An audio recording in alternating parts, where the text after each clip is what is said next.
Great evening, great evening. Hope all is well on this wonderful Wednesday. We are at the April 19th meeting of the Community Engagement and Communications Committee, and I would like to call our meeting into order. If we can start with introductions. I see Samantha Ives first. Thank you. Mother of a Highview second grader and mother of a Bailey fifth grader. Thank you. And Ms. Horn? Yes, good evening. My name is Edith Horn, and I'm the president of the PTA Council for the Greenburgh School District, and a retired teacher and a taxpayer. Thank you much. And Mr. Warner? And I am David Warner, a member of the Board of Education and proud parent of a 26-year-old who started out in kindergarten, ended up graduating from Woodlands High, and has gone off into adulthood successfully. Oh, And recently got engaged. Correct. Yay. Yes, the next stage of life.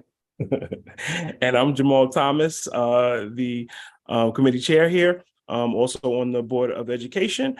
And we will go ahead and kick today off. So the first thing we will do is adopt our meeting minutes for our previous meeting. I am going to share my screen.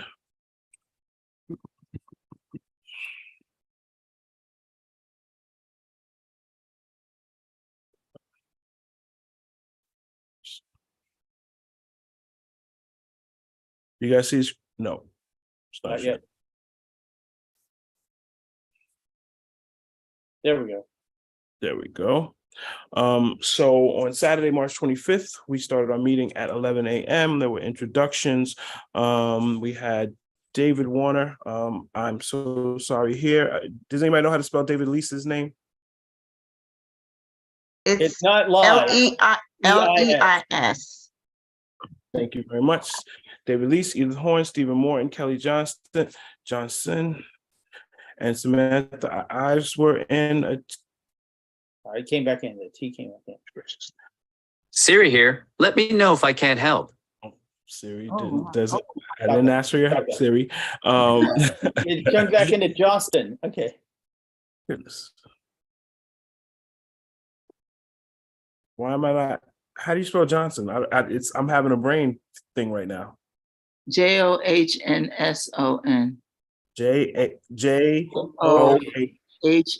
Hnsson.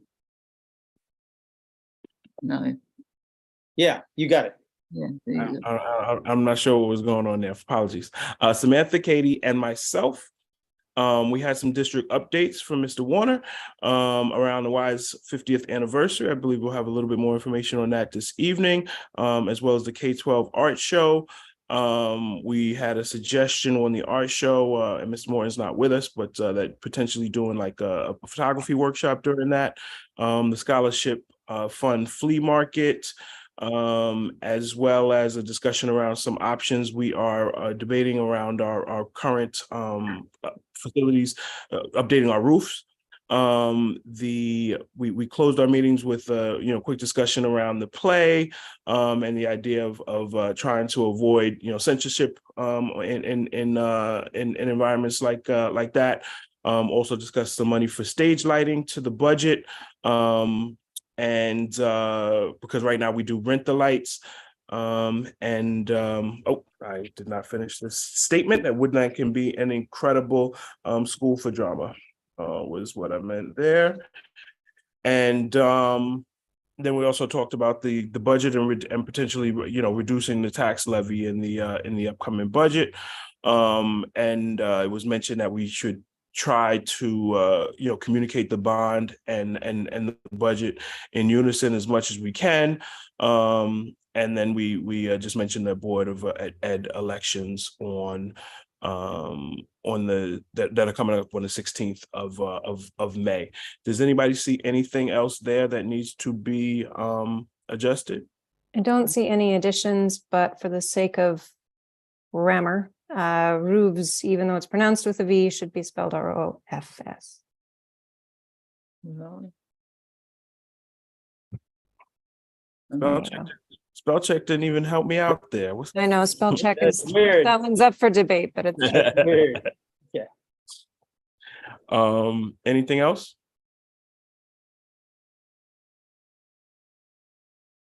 Okay. I move that we adopt our March 25th, 2022 minutes. Can I get a Second second? motion. All in favor? Aye. Aye. Aye. Any opposed? Hold on, All right, Kelly's name meeting is minutes misspelled. are- Sorry, just noticed. Kellie. How do Glad you logged in, Kelly. I? Thanks, Sam. I-E. Yeah, okay. Mm-hmm. There we You go. caught it and I didn't even catch it. All right, meeting minutes adopted as amended. Okay, so for tonight's meeting, we are going to go over a few things. The first thing is the upcoming Board of Education elections. So we have two candidates. We have our current board president, Tracy Mayers, will be running for a re-election. Ashley Pineda, his term is up and he will not be seeking renomination. And we also have Erin Jacobson looking to join the board. So there is the only additional option at this point, being that we have now moved past the period of time where folks are able to Sign nominating petitions. Yeah. sign a nominating petition, right? That now somebody would have to be a write-in candidate. So that is what's happening. And I don't know, Edith, are you involved with the now with the PDA Council's candidate night? And I don't know if if you'd like to speak to that at all. They're setting it up. I got an email, I believe it was either yesterday or today. So much going on, which talked about that. And so they're in the process of setting that up and getting it worked out.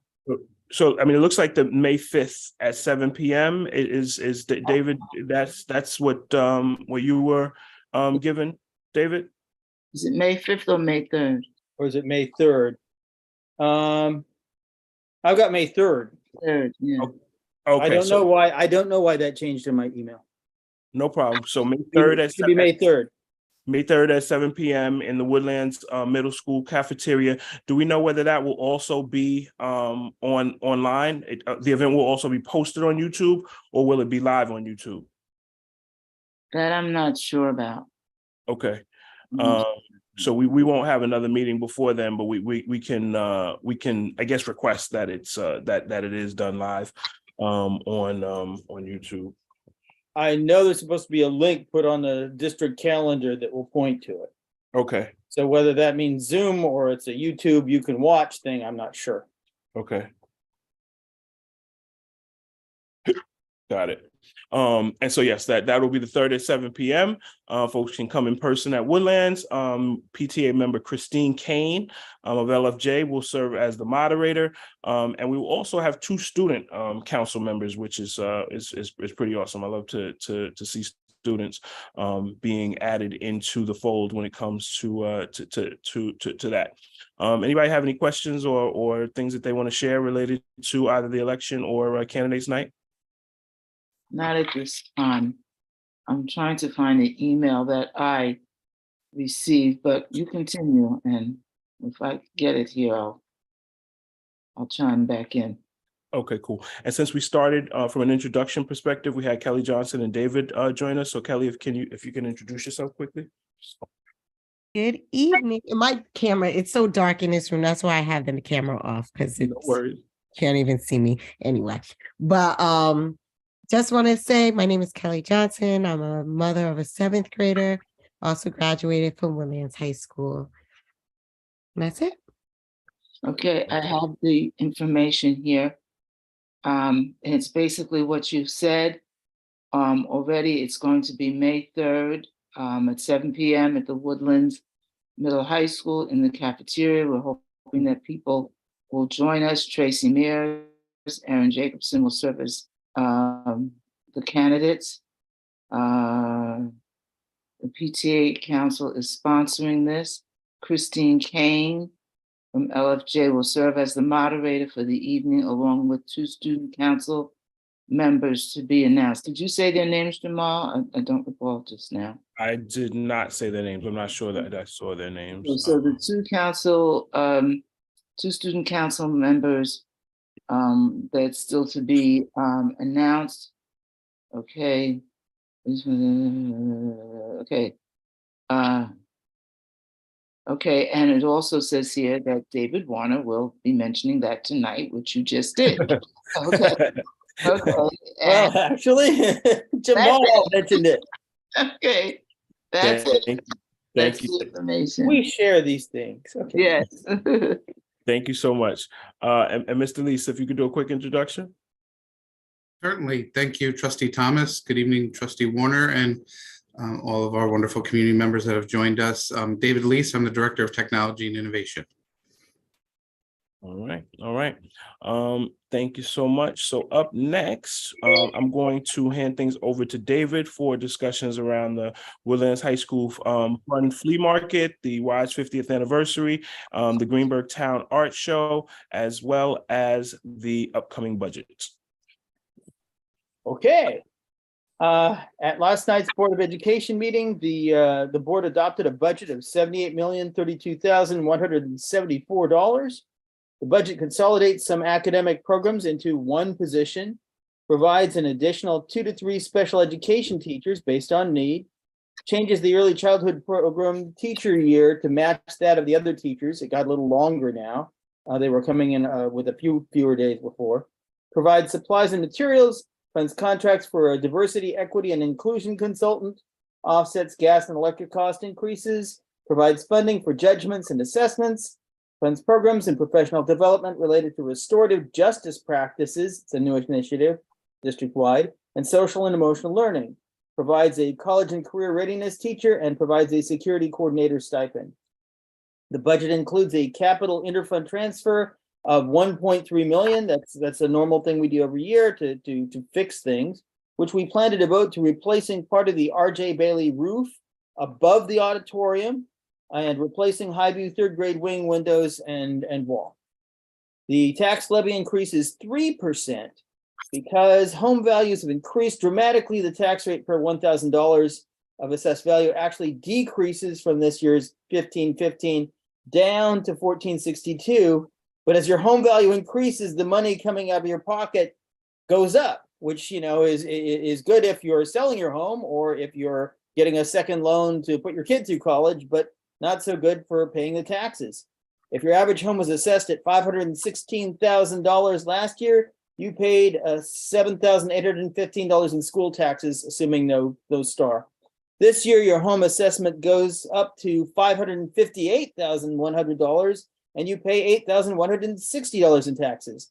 That's an increase of $345 or 4.23% off of our tax levy of 3%.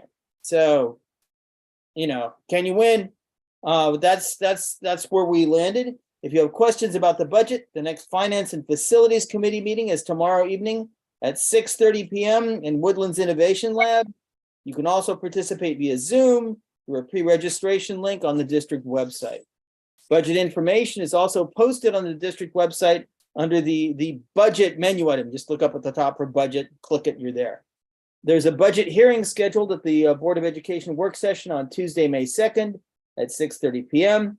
The budget vote is Tuesday, May 16th at the Woodlands Middle High School Gymnasium. Polls are open from 7 a.m. until 9 p.m.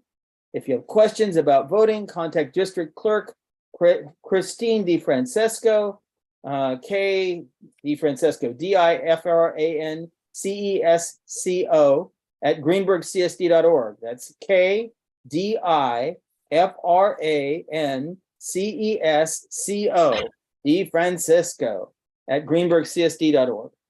So that's budget stuff. Any questions on the budget stuff? I just want to know, you mentioned about the social and emotional learning. So those, whatever funds there are available, is it going to be directed just for the children, across the district? Does it include like teachers who may need it, or? There'll be there's ongoing professional development especially the restorative justice piece, but the social emotional learning piece too. They've scheduled a few more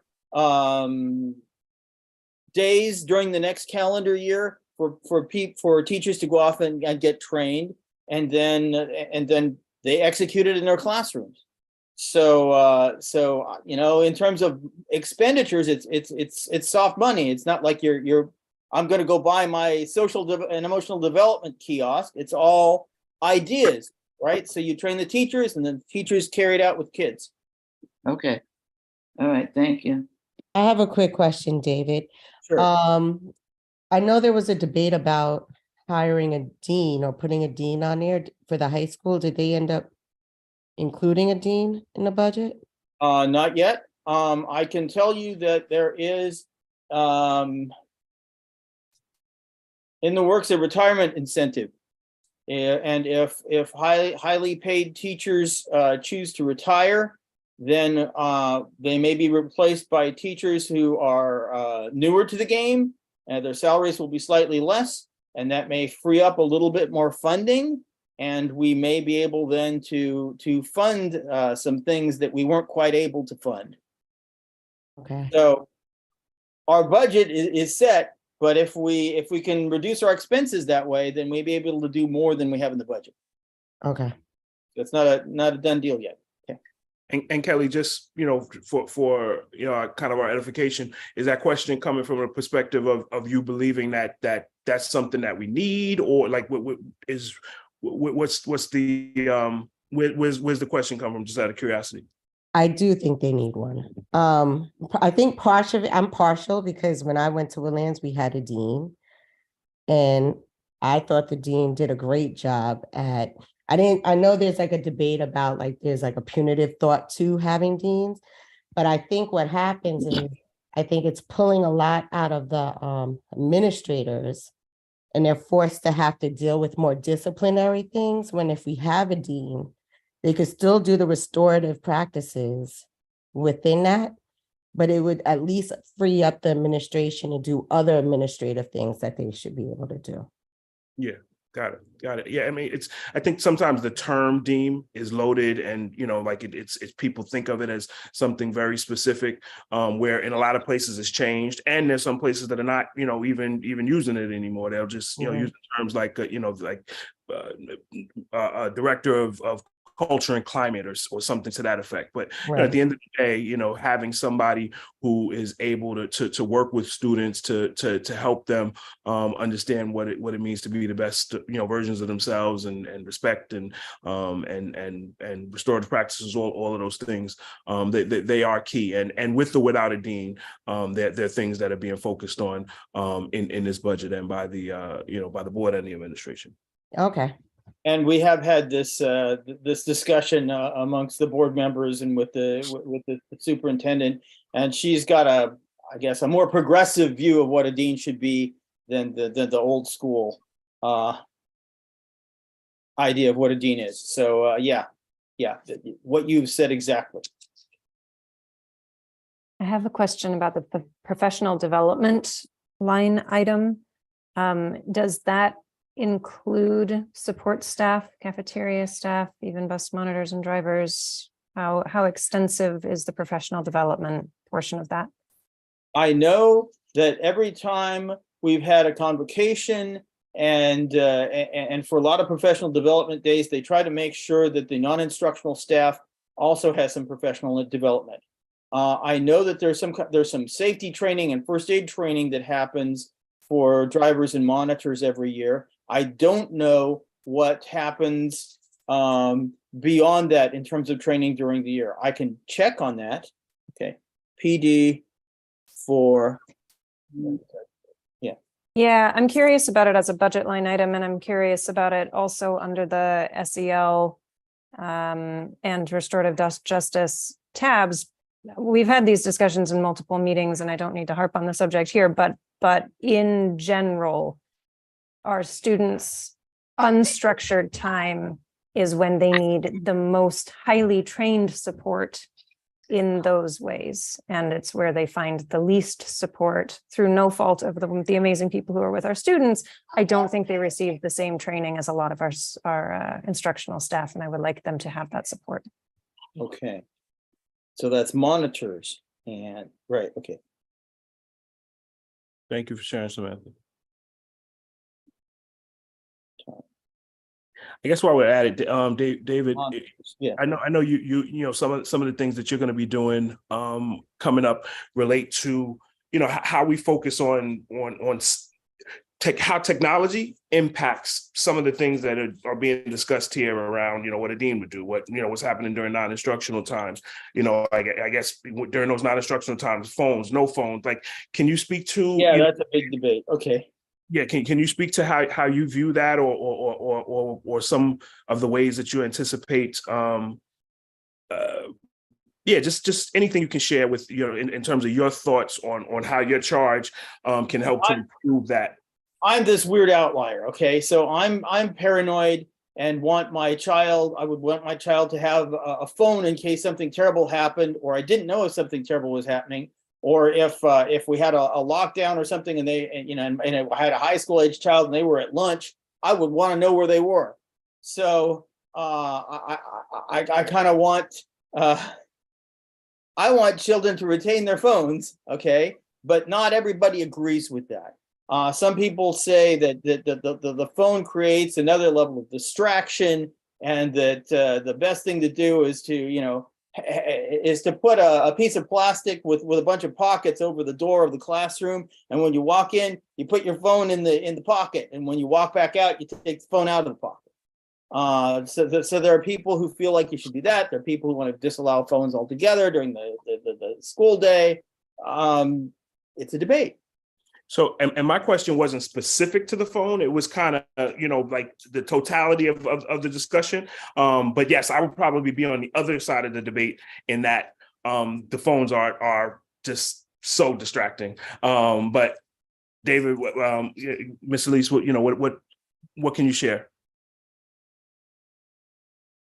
I'll be honest. So there are a number of conversations that are happening. I've been involved in a couple of the smaller conversations. I think Trustee Warner framed it very well, that this is still an ongoing conversation. There's a lot of elements to this that really need to be considered. Certainly at the middle of all this is the safety of our students before anything else, and then ensuring that they have the best opportunities for engaging in their instructional day while they're in school with us. So again, I think there's more to come on that, and we need to continue to have this conversation. How young are the students with phones? Do first graders have phones? I'm just asking. I don't know how it works here in Greenburgh. Or is it just high school students who have phones? Definitely not just high school students. I know that there are a lot of phones in RJ Bailey. I don't know quite where things tend to cut in the earlier grades. Experientially, as a parent, I'm seeing the phones start coming in 4th, 5th grade. By 6th, most students are carrying some sort of device. I haven't seen it earlier than that, except for a few outliers who have supervision, juggle supervision, and it's more for the parents' sake. I can see it from both sides. I could understand as a parent, even though I'm not a parent, I could understand why you would want your child to have the access to the phone. I can also see it after 40 years of service to the school district, how it could be a distraction. So I kind of, there has to be some kind of a medium there and some type of a solution. But I can see both sides of it. I'm just throwing that in, just to make it a little bit more confusing. I feel the same way, Edith. I'm kind of in the middle too. At first, I was pretty much 100% with you, Jamal. I find it as a teacher, I find it extremely distracting in the classroom. I do make sure that the kids put it away. I don't think that, as much as we would love to see them use it for positive purposes, a lot of times they don't, especially as they get into the middle school, because the younger grades, not so much. It's when they hit like middle school, 6th, 7th, 8th, they start doing things with it, because our school goes up to 8th. They start doing things with the cell phones that they most definitely should not be doing with the cell phones. And it does become a major distraction and a problem. However, on the flip side, we had a study recently in our district where they talked about safety.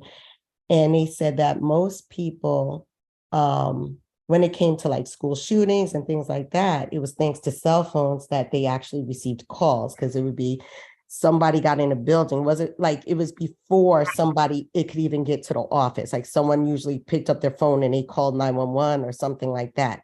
So then it puts a different viewpoint on it, because you don't really, you don't want to take a phone away when that could be your only outreach to reaching out to whomever. It might be the police, a situation, anything happening. So I get what you're saying, Dave, as far as like having them be able to reach out to parents. If they see an emergency happening, being able to call 911 and as a safety concern, whatever it might be. But on the flip side, it is a distraction. In general, for most intensive purposes, the kids tend to use it for purposes that they don't need to use it for. So I agree, maybe having a place in the classrooms where they could put it, or if they could hide it in their backpack or something, or whatever it is that they're carrying, and they just can't have it out, maybe that could be a nice compromise. I'm just curious, do their phones ever ring during the class time, barring any kind of serious situation? Edith, yes, I could tell you that as a teacher, that happens sometimes. Okay. And Not all the time, but occasionally, yes. And what grade are you teaching? 4th. 4th, okay. And Ms. Elise, I just was wondering, just to push a little bit more in the direction of, not the micro of the phone, but the macro of digital literacy, and how that impacts the need or lack thereof for Dean. So much of the stuff that kind of goes on online winds up pouring into behavioral issues and problems. So just wanted to kind of get a gauge of how you might see digital literacy and what we're doing from an instructional perspective, from technology to help students understand the best practices and best uses for these tools. Thank you, Trustee Thomas. Yeah, that's a really good question. So New York State Education Department has developed a continuum of K-12 computer science and digital fluency standards for all the grade levels. And they cover 3 main domains. So around cybersecurity and responsible use, civic responsibility and readiness. There's certainly a social emotional element to that as well. But all of these pieces through the course content, K-12, starting from a very young age, all the way through our senior class, are exposed through not just technology classes, but through all of the content areas. These standards are really interwoven in and speak to digital fluency, civic responsibility, computer science, and all of those elements all the way up through their development as they're in their career here. I think it's also important for us as we continue to evolve in the immersion of technology and the new introduction of different technologies, that we're continuing to build our capacity as educators and making sure that we're informed and that we're able to kind of guide and support and mentor our students in how they engage with the technology, so they're doing it in a responsible and a safe manner. And that's something that's important to all of us, and making sure that from an administrative standpoint that we're building that capacity out in the buildings to support the teachers and the staff so they can then support the students in the classroom. Thank you. I mean, absolutely. I mean, we're talking about this from the perspective of the students, but the reality is that a whole bunch of grown people are fully addicted to their phones as well, and it's a society-wide thing. It just happens to become acute in schools because we see there was another big video today of a teacher taking a child's phone and student trying to punch. Like it really is becoming something that we all have to figure out, and hopefully here in Greenburgh we can be trendsetters for best practices. Can I ask a question? Do they teach the children about the laws around and how to use it properly? technology properly, or the cell phones, what to post, what not to post, the dangers of posting certain things, the idea of airdropping certain things. Like I know I've heard of stories, which some of them are horror stories, where sometimes a girl sent something to say this boy think it was private, and then he airdropped it to a bunch of children, and then all of a sudden everyone's seeing certain things, and it's actually illegal what he just shared. Like how much education, like do we teach the children about the laws behind that and what they can and can't do and how to use it, responsibly? So certainly speaking within the contents of what's developmentally appropriate for the grade level in terms of to the degree of what we share, we're certainly always exposing them to the potential risks of technology and how to better protect themselves and how not to make themselves vulnerable in using technology. I actually got to witness very recently a classroom lesson that was happening around cybersecurity and cybersecurity and cyberbullying. It was a very rich conversation happening among the students, and really, I really have to applaud the teacher. This was actually in the middle school. The students did a wonderful job of really organically evolving the conversation around, being advocates for one another and protecting each other and what to look out for. And I have to say, I was actually really quite impressed with their level of literacy in general around kind of the dangers and the things that students and our children, that we worry about them being exposed to. But yes, certainly at all the development levels that those things are being discussed and how to make sure that they're safe and that they're very conscious and deliberate when they're using technology, and that they're doing it responsibly, because everything that we do, and especially things that we do online, can live and follow us around forever, certainly, right? So yes, we're very proactive, I would say, in being responsible about making sure that our students understand how to responsibly engage in technology in a safe and meaningful way. Excellent. Because I'm like thinking, even like nowadays, I heard colleges, they actually look on people's social media accounts and things like that. They look at like jobs. I know for fact, like they search, so they hire people just to go through people's social media accounts. And I don't think children realize, like at such a young age as 7th grade, what you put on that, I don't know, TikTok video or whatever it might be, it could follow you for a very long time. So if we could find ways to infuse that in the curriculum, I think that would be really important and beneficial. Thank you guys for everything in regard to that convo. Appreciate y'all. David, you want to continue? Sure. So next up is WISE. The Woodlands Individualized Senior Experience is 50 years old this year. We're holding a street naming, dedication, and tree ceremony in honor of the WISE program. So Paul Feiner will come and speak, and the driveway in front of Woodlands, there'll be a sign at each end of the loop, and we'll dedicate that to WISE Way. It turns out neither of the widows want of either Vic Leviathan or Dr. Constantine Andriotis wanted this name up there. They wanted to sort of glorify the program. So WISE Way it is. And then Vic Leviathan and Dr. Constantine Andriotis will be honored. At the end of the meeting will be April 26th at 11 a.m. at Woodlands High School. If you're a WISE student, graduate, mentor, coordinator, if you had a placement from a WISE student, if you have any relationship to WISE or curious about WISE, please join us. That's Wednesday, April 26th at 11 a.m. at Woodlands. There will be food. We're trying to determine how much to order, so please RSVP to Elizabeth Huber via email, and she has a generic address. It's wise@greenburghcsd.org. That's WISE at greenburghcsd.org. So that's that. Any questions about what? Okay. Woodlands High School Scholarship Fund Flea Market, May 6th, 10 a.m. to 5 p.m. in Richard Presser Park. Rain date May 7th. The Woodlands High School Scholarship Fund awards scholarships to graduating Woodlands seniors each year. The funding for the scholarship is a combination of memorial and other alumni funds and proceeds from annual fundraisers. One of the fundraisers is a flea market held at Richard Presser Park, Webb Field, in front of the Highview School on Central Avenue. Come to the park, browse, and purchase items to support our students.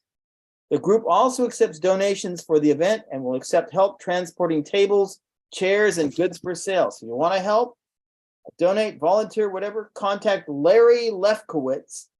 He's at 914-772-5978. That's 914-772-5978.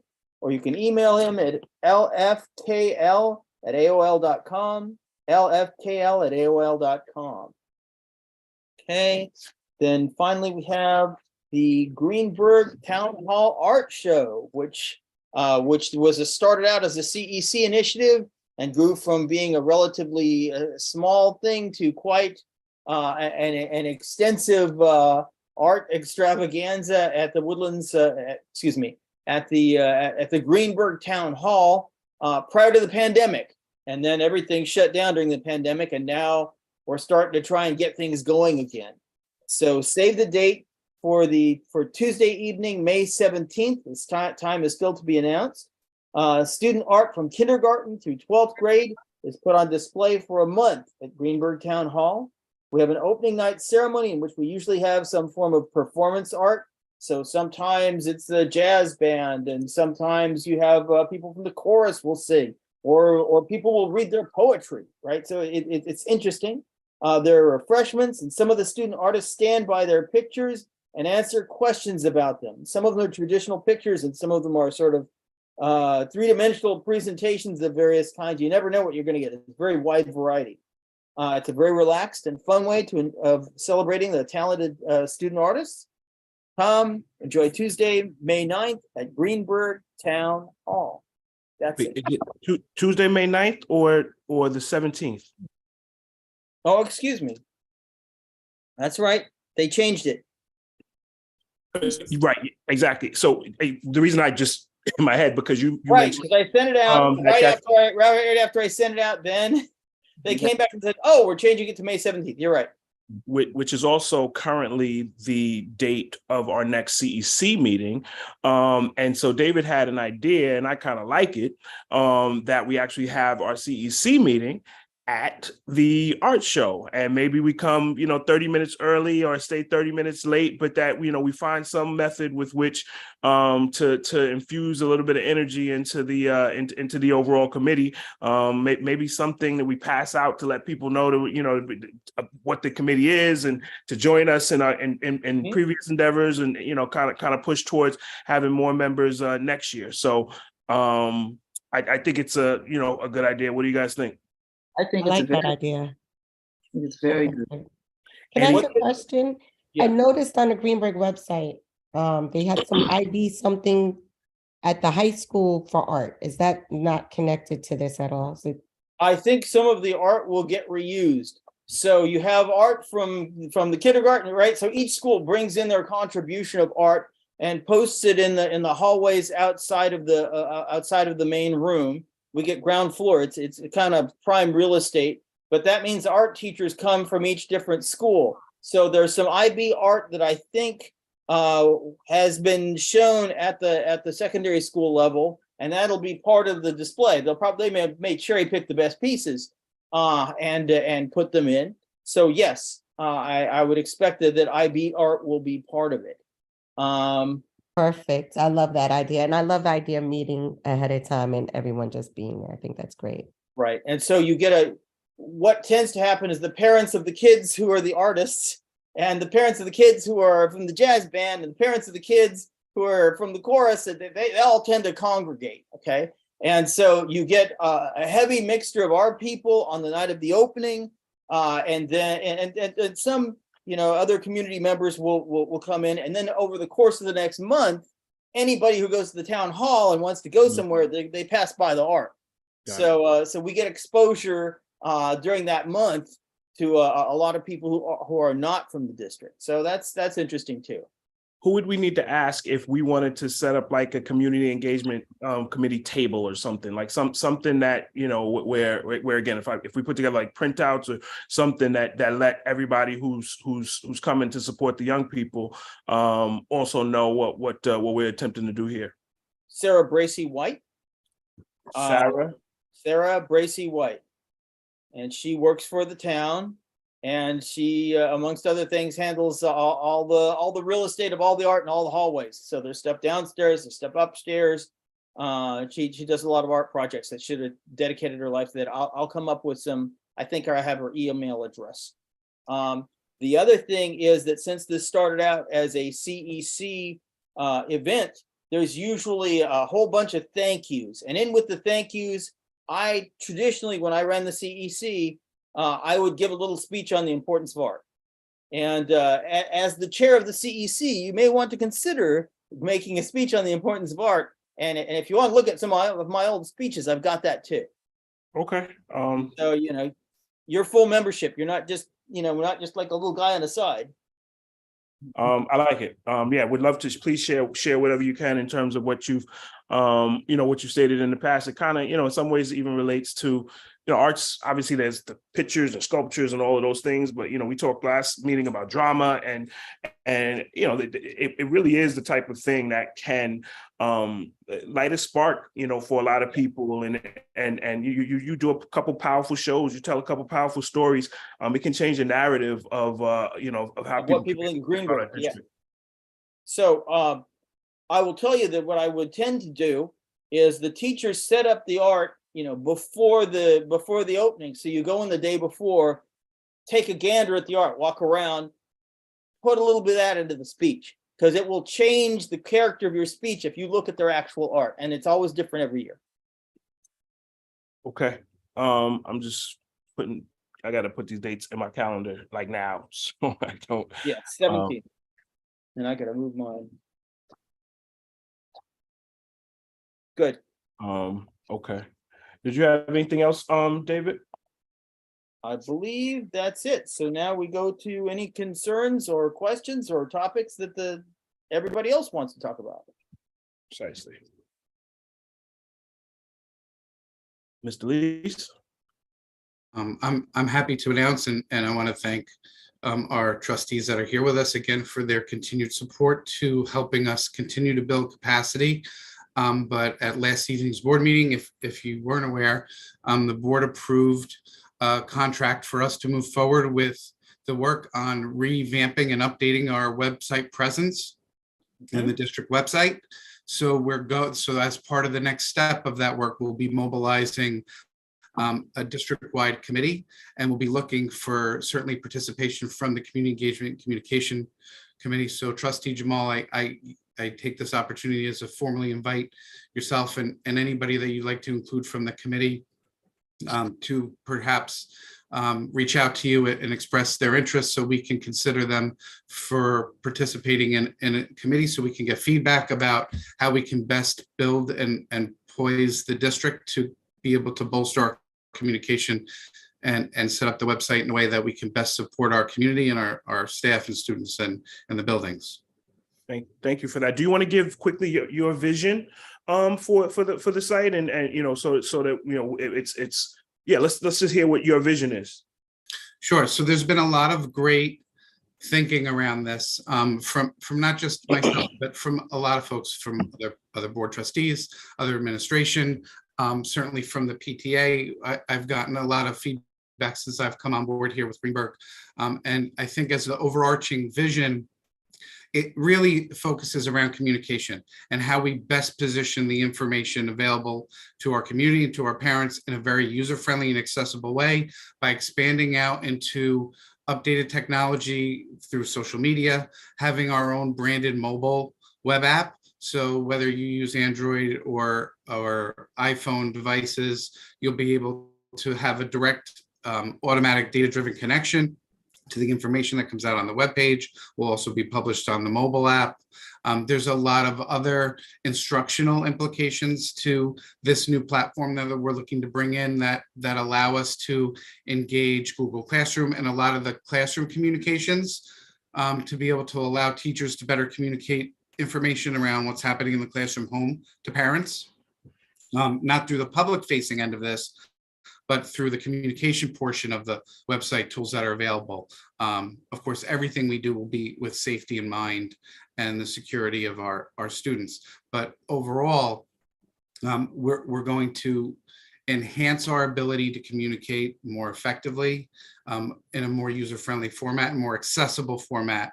And I think in multiple methods, so we can reach our entire community and meet the needs of all of our constituents. That sounds awesome. That sounds awesome. I know Ms. Eyes had a question. Well, yeah, and I'm glad to hear you talk, and I want to ask my question in a constructive manner, because I think I have sat on the website and digital communication committee multiple years. So I guess the most constructive way I can ask, I love everything you're saying. It's been said before, we've done extensive committee work and extensive outreach, and it has led in some productive ways to where we are now, which is by certainly not an end goal. So my question to you is, how much of where you're headed is built on that work that's already been done? Do you have access to it, or do you feel like you're starting from scratch? Because maybe this committee and maybe some of us who've been around a little while can support any effort to build on what's been done over the past few years if you need that kind of support. And quickly, before you answer, Ms. Elise, maybe this would help as well, Samantha. Can you maybe give just some inkling of what you felt like was supposed to happen based on the history that did not? Sure. I mean, it's all kind of a work in progress. And this is one of these things, Greenburgh, for all of the ways that we benefit from having the students move every 2 years, this is one of the ways it's crazy making. We're all a little bit siloed. Our departments are scattered across all of these buildings. And sometimes things like technology, especially in COVID, when all of a sudden the needs were very, very different, and then the administration was very, very different, and everything, the balls were turning very quickly in really big ways. The conversation was, and something that had happened, is the interface needs to be much cleaner. The students need to be front and center. The most important information needs to be front and center. Buttons need to be easy to find and easy to push. Those things have happened, which is good. And I think there's more work to be done, but it's so much better than it was. The app, I have the app on my phone. It just kind of magically stopped working about a year ago. It exists. I don't know who owns the branding. If we do, if that's something we're starting new, but it exists. The Facebook pages exist. They haven't been administered or expanded. I think the administrators, one of the things we've spoken about is that the administrators and some teachers have social media that they utilize to reach parents. There's no conformity. There's no branding, for lack of a better word. We in the work before COVID and maybe even during COVID, we were looking to find one voice, one brand is a very kind of not the right word, but one voice, one look, one platform that we all stood on together. And that way it was a very easy way to visually recognize this is coming from the district. And there, this committee talked about some of the good work that was being done that way, in that, like, the superintendent's communications come out in dark blue and the board comes out in dark green. And these are very easy visual cues so that parents know somewhere in the monkey brain who we're getting these messages from, right? That's necessary. We all have a lot of digital noise to sort through. Accessibility for large print, for all kinds of accessibility, hearing accessibility, multiple languages was a big thing. How much do we translate and how accessible is that for people who need that translation? We have spoken extensively about all of these things and about the costs associated with moving to a Google Play-based platform as opposed to something run in-house, as opposed to something, like who actually manages, and does it all come through one person who updates, or does every building have someone, or do we offset? All of those logistics have been discussed. So I'm hoping that was all handed to you and you get to sort through it and continue to build rather than starting from scratch. But I'm curious about how you feel moving into this launch, given where we've been. So, Mrs. Ives, thank you for that feedback. I think that that's really critical. And I think that that's our starting point, right? I think getting that background is important. And the first phase of this really is putting a committee together is really to get that type of data collection from our different areas. So I would value more of that information. Certainly, you've touched on a lot of the points. Trustee Warner can also speak to this, that we've discussed, specifically about consistency, centralized management, branding across the platform, accessibility across multiple languages to meet the needs of all of our various community members, organizations, in district employees, students, and parents, and just tightening up the clarity and consistency in which we're being able to present the information and digital content so it's accessible, and it makes sense, because you're right, you make a very good point about digital noise. I think that in today's society we're over inundated with so much digital noise that I think it's our responsibility to be very deliberate and intentional and how we build this moving forward. So yes, I think the first phase of this for me, what's important is the data collection and understanding the needs so we can best move forward building. I'm not in the mindset that we need to jump right into building. Certainly there are pieces that need some attention before others in terms of just getting the functionality to where we need it to be. But I see this being, this will happen over the next several months, and it needs to be done with a level of intentionality and deliberateness.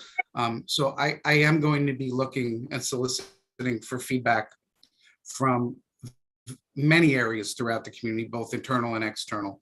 So any of that background and historical information, what I haven't received already, and sometimes you don't know what you don't know. So feel free to share it because it will be helpful in the long run in the overall planning. See if I can find some notes. It's probably things you've already addressed. I do appreciate it. Is the intention to bring the full functionality in-house, or are we looking to have just the branding in-house, but it gets sent somewhere else I don't even know how a website gets managed once it's live? How much of it is coming back under our district umbrella? So I think the goal of this new model, once we go through this implementation and upgrade, is to really try to centralize it and bring it back in district. There'll certainly be aspects with the communication pieces of the website, particularly not necessarily the day-to-day content management, but communication pieces perhaps through social media modules and other announcement-based modules, where that might be outsourced through our public relations and communications team and committee that's made up of members of the district. And it'll be somewhat distributed. But for the most part, I would expect that this will be a centralized approach to managing the web content to maintain consistency. Thank you. Thank you so Okay, much. so I'm on the technology committee, so I already got a bite of this apple, but you know, so generally every time that I guess two things. Every time that we migrate to a new and better website, this happens every few years, there's a certain amount of data loss. There are links that end up being dead links or and information that I was able to get to before. Sometimes they'll leave the old website running while the new one is there for a while, so that the things that are most likely to be missing, people will go back and get them. There's kind of a cleanup process. Sometimes there'll be somebody has, I don't know, it's a spider, a program that will go through and figure out what all the links are from every topic and where they go and what they're, you know, what they're for, and then you can figure out what you prune and what you keep. So I assume that that's going to go on as part of the migration effort, just to try not to lose data. The other interesting thing I remember is we used to have, we'd have a CEC meeting and we'd sit in a computer lab back when, you didn't have everybody didn't have their own personal device. And so they'd bring up a demo and then we'd all sit there and pore over it and try to complete tasks. You'd have like little exercises. Okay, see if you can find this. How long does it take? How many clicks do you go through? How difficult is it? And people would, you'd have, well, our little group of 2 people came up with this, and our little team of 2 people did this, and this is what worked for us, and this is what didn't. And then that's the kind of feedback that you give. Are you looking for something like that?